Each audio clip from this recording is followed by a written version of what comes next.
Hi, it's Nick from Venture Minis. It's been a year since I did my big vet guard guide. Since then, I've gone to Adepticon. I won bronze. I've won a couple other tournaments locally, and I want to go back and look at my vet guard guide and see where we're at. Is it still holding up? What's the situation? So let's check it out. This is gonna be a bit more casual. We're just gonna sit here. I'm gonna sort of go through this and we'll talk it out. So first and foremost, operative selection. Right now I have Bruiser and what's that one? I don't even take it. I don't remember what it's called. The Zealot. The Bruiser and the Zealot. Both of those operatives I have as like don't take. They're not good. And upon further inspection, they're still bad. They're maybe even worse. As teams have come out and they've sort of Blooded has melee operatives that are fine. All these other teams that have come out that have like they're a ranged team but can have a melee option. Vet guard Bruiser is just bad.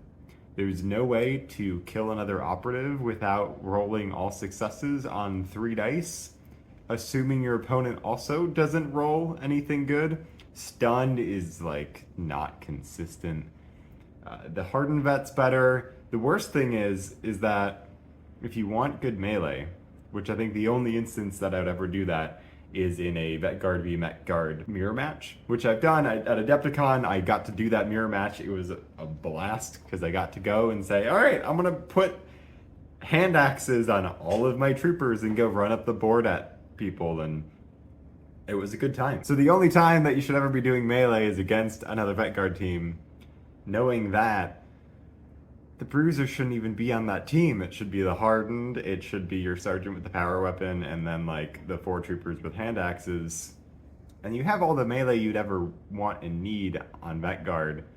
The Bruiser isn't not worth it. The Zealot, listen, I understand that like lethal 5-up is nice. However, that's all that operative brings to the team. And when you could be bringing like a whole flamer instead, or you know, a hardened vet or a medic, like who do you drop for the Zealot? I think is the big question that I didn't propose in my initial video. And I don't think there's a good answer, right? Because you could do the hardened vet. That's a lot of, if you're talking survivability, which is the thing that people also talk about with the Zealot lets you reroll defensive saves. You're still rerolling 5-ups, which isn't good.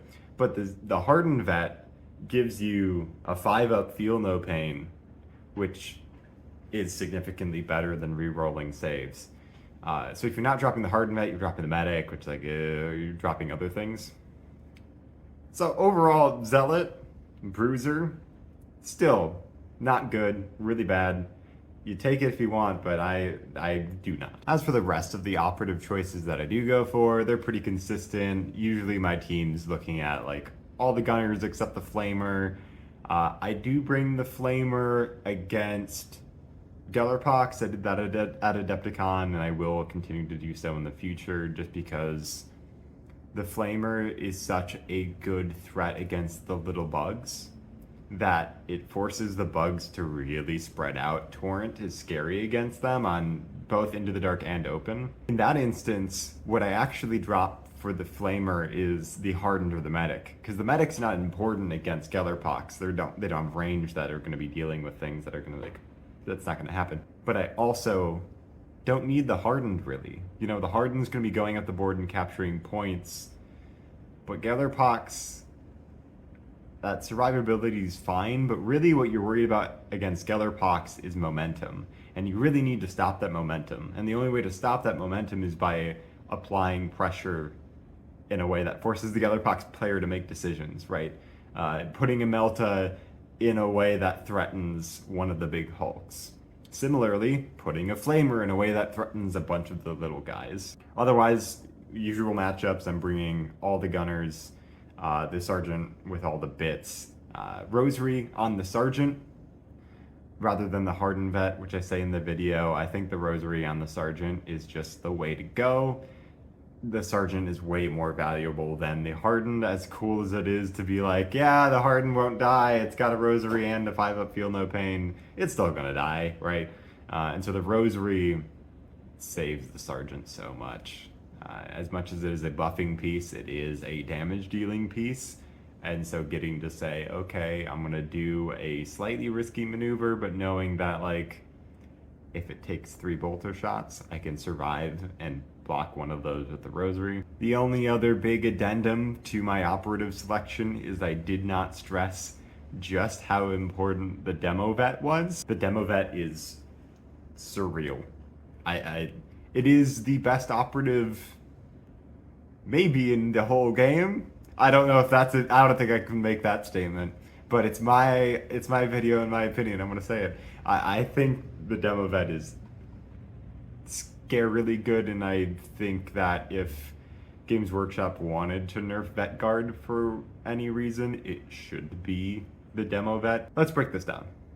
The demo vet is an unlimited, like 11-inch threat bubble. You have a demo vet just sitting in the middle of the board.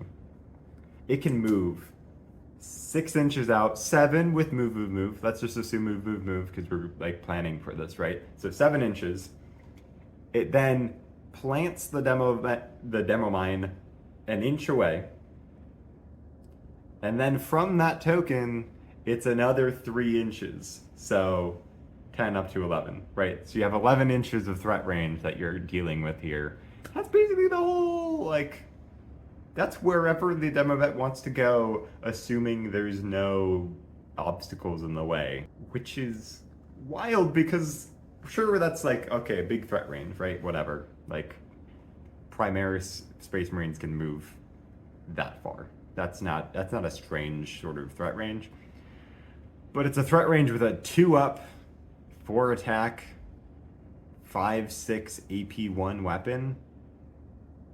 And on Into the Dark has lethal 5. That's killing anything. That's like, you're probably not missing anything. You don't get take aim with it, right? So you're not rerolling ones automatically. But say you're getting 3 out of the 4 hits, maybe a crit. You should spend a CP to reroll, right? Like you're probably gonna kill something. So you get 4 hits with that. AP2, you're already doing 10 damage. Sorry, AP1. 10 damage off the bat, right? Because it's 5 damage per dice on a normal hit, and it's AP1. Probably not going to be saving all their dice, so they're probably going to be like, that's at least 2 probably going through. And then they have to roll saves, right? And saves are inconsistent. And it has a 3-inch blast radius. And you can do it again. It's not a grenade. It's not limited. You can do that as many times as you have like the demo vet and a comms available to make that happen. The demo vet is the vet guard piece. It's what makes vet guard really. And it decides most games. The knowledge part of the demo vet is really the key factor here. If your opponent doesn't understand what the demo vet does, you've probably won the game. If you're able to 2 models, right? If you're able to delete 2 models with the demo vet, you're looking great. You know, against any team, especially elites, especially 10 model teams. You know, against hordes, it's like, okay, but you can probably get more than 2 then if they don't know what the demo vet does. And especially Octarius terrain, the doors on Octarius, going through those with the demo vet, you just set him on the other side, he walks through. That's huge. Into the Dark, waiting on one side of the door, having the Confidant next to him. Confidant activates, opens the door, group activates with the demo vet. Lets the demo vet go through the door. Doing that against an opponent who doesn't know what the demo vet does is probably going to win you the game.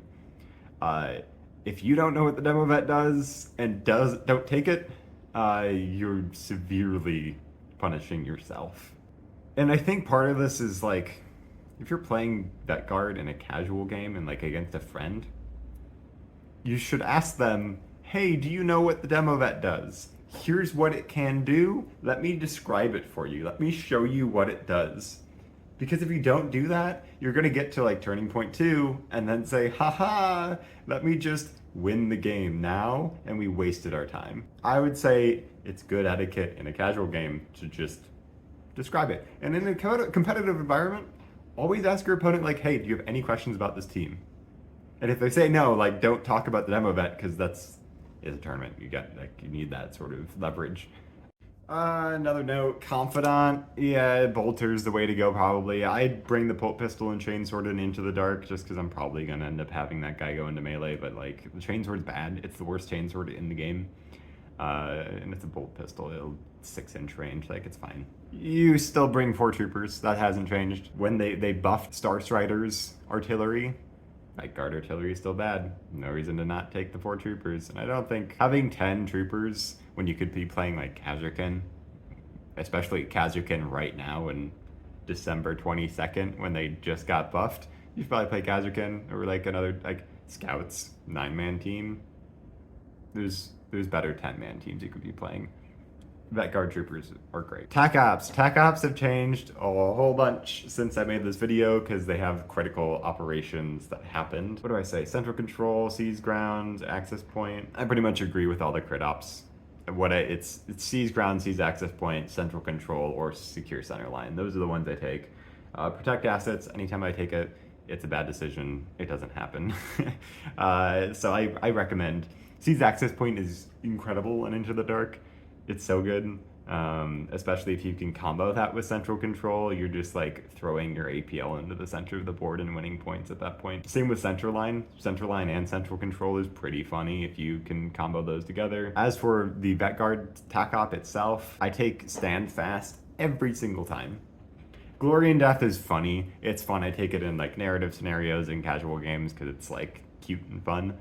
But if you're playing a tournament, and you're trying to get TAC Op points because those are the primary points that you're trying to go for, Stand Fast is the way to go, right? Glory and Death is not consistent. If you're winning, if you like stomping your opponent, say they didn't know about the demo vet, and you like kill most of their operatives, you won't get Glory and Death. That's 2 TAC Op points that you're just not getting. That's probably gonna lose you the tournament, weirdly enough. Like, if you do that and you're going up against someone else who has gotten all their TAC Ops, that's not going to do you any good, even if you won that game. So Stand Fast, you can do it in the first turning point still, so you're going to get at least 1 off of that, because Vet Guard are probably going to get 4 out of 6 on the board in the first turning point. So Stand Fast every single time. As for equipment, it's consistent too. I go Frag Grenade, Crack Grenade. I put those on Troopers rather than the Hardened Vet. I think too many eggs in one basket with the Hardened Vet. To put all those on there. So I do the Troopers. That way, when they're going up on points, they at least also look scary because they have a grenade. Additionally, I take the Rosary on the Sergeant, as I said before, rather than the Hardened Vet. And then I take the Chronometer usually. I might take Map if I can get the Recon Dash onto a vantage point, and then put down a barricade for the Sniper and the Spotter. I usually get the Spotter up there in the first turning point and then keep him up there. But that requires the board to be able to do that, and people are being smart not to do that with board setups. Yeah, I go for the Chronometer usually in that case. So Chronometer, Frag, Crack, and Rosary. Strategic ploys are pretty consistent, you know, into the breach every single time at the start of the game. I really don't use any other strategic ploys. I clear the line if I'm doing the funny melee thing against a mirror match is great. Or if I need like to guarantee 1 kill that way, like I might. I never do take cover. I never do overcharge las guns. My Troopers are pawns for taking objectives. I don't shoot with them ever, really. My CP is definitely going into Combined Arms if it happens, or In-Depth Atonement. In-Depth Atonement's my main CP usage, right? Every turning point I'm trying to use it in some way that's beneficial. And if not, I'm probably using it for a CP reroll on like the Sniper or the Demo Vet. Then for combos, like, again, Demo Vet, that one's accurate. Go look at that video about the Demo Vet. The Sniper Spotter, yeah, it's like, that's fine. And then the Intentional Friendly Fire, like, what was I talking about? Don't do that. Don't do that. Don't do Glory and Death and then try and like intentionally destroy your operatives. Like, what? What was that? What was I saying? I don't know. That was pretty weird. And the resulting playstyle is accurate. Win the game before you lose all your operatives, and you're good. All in all, nothing's really changed. The win rate's pretty consistent, though I don't really like win rates. I think they're pretty like unimportant in Kill Team. The sample size is too small, but like they're sitting at 50% and they've been at there for a while. And I think 90% of it is because of the playstyle. It's hard, right? You're trying to math out how many operatives you can lose before winning the game, while also like trying to use your gunners as best you can with 4-ups to hit and like re-rolling ones with take aim. Not consistent, right? So you're the way you win Met Guard is by working with the consistent things, which are like the sniper, demo vet, and your troopers able to get onto points, and your sergeant, who can reliably hit things with the plasma pistol. Other than that, everything's a gamble. You know, the amount of times I roll all misses on a plasma gun and then re-roll ones and still nothing. It happens a lot, and that can't win you games. But what can win you games is throwing yourself onto points and scoring them. That's a playstyle that other teams really can't do. Even horde teams, you know, Pathfinders are in a weird spot right now. Cultists can, but they're different, right? They're not applying pressure in the same way with like, again, the demo vet and things like that. They're throwing themselves onto points, but they also are like trying to create a blockade. They're trying to create like momentum with their guys. So it's a different playstyle from that. It's cagey while also being aggressive. All in all, I think the team's great. I think the team's in a great spot. I think it's the most fun kill team, in my opinion. I've just kept playing them, and I think my guide's still good, despite it coming out a year ago. Good job, me. First ever video. It's good. It's not as bad as the Kazakhstan video, which like is so outdated now. Thanks for watching. I hope this was helpful. If you're here, guess what? I'm coming out with a battle report. It'll be like a month before it's done. It's gonna be super fancy. We've got like, my buddy's a professional videographer and shit, so we're gonna like, it's gonna be great. So stay tuned for that. Thanks for watching. Bye.